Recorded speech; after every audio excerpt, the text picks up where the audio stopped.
अस्सलाम वालेकुम। आज मैं आप लोगों को जुमा की फ़जीलत क्या है इसके बारे में बात करने वाली हूँ।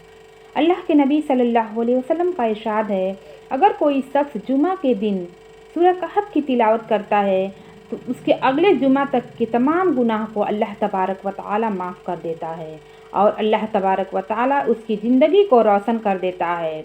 अल्लाह के नबी सल्लल्लाहु अलैहि वसल्लम ने फिर से फरमाया, जो शख्स जुमा के दिन सूरह कहफ पढ़ लेता है तो उसके अगले 10 दिनों के गुनाह अल्लाह तबारक व तआला माफ़ कर देता है।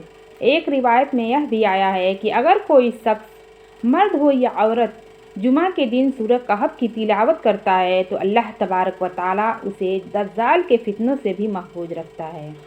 ये बात तो आप लोग जानते ही होंगे कि कुर्ब क़यामत से पहले दज्जाल ज़ाहिर होगा और वो बहुत ज़्यादा ही फसाद फैलाएगा, लेकिन सूरह कहफ पढ़ने वाला शख्स उसके फितने से महफूज रहेगा।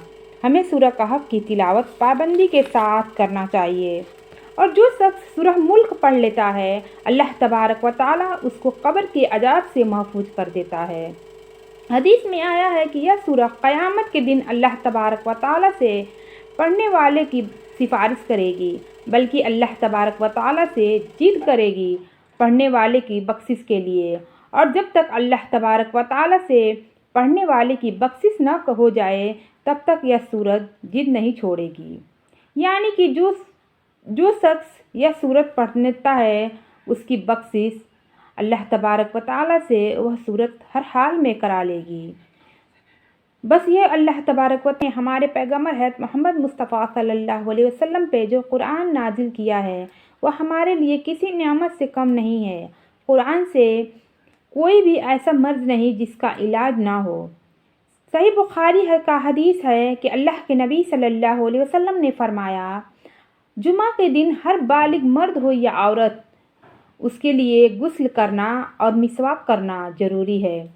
हज़रत अबू हुरैरा रज़ी अल्लाह तआला अन्हु फरमाते हैं कि अल्लाह के नबी सल्लल्लाहु अलैहि वसल्लम ने फरमाया, जो शख्स जुमा के दिन जनाबत जैसा गुस्ल करके अव्वल वक्त में नमाज के लिए चला तो उसने अल्लाह के राह में एक ऊँट कुर्बान करने जितना उसको सवाब मिलेगा।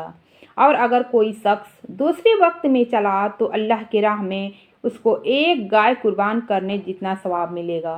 और अगर कोई शख्स तीसरे वक्त में चला तो उसको अल्लाह के राह में एक बकरी को कुर्बान करने के जितना सवाब मिलेगा। और अगर कोई शख्स चौथे वक्त में चला तो उसको अल्लाह की राह में एक मुर्गी सदका देने का सवाब मिलेगा।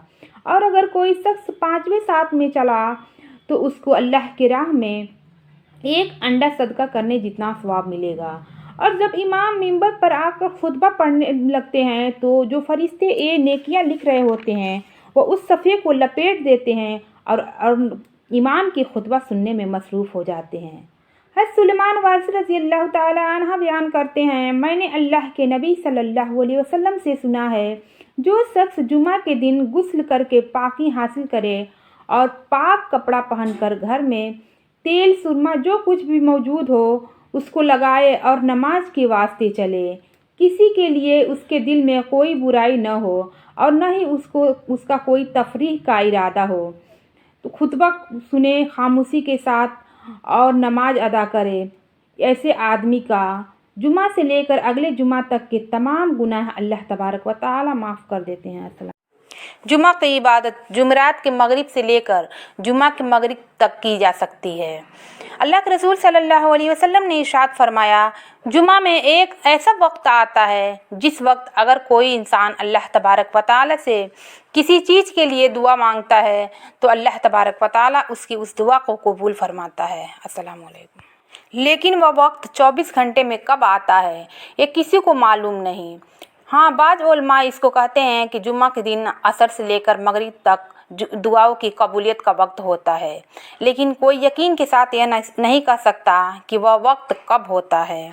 अल्लाह के नबी सल्लल्लाहु अलैहि वसल्लम ने फरमाया, यह वक्त बहुत छोटी होती है।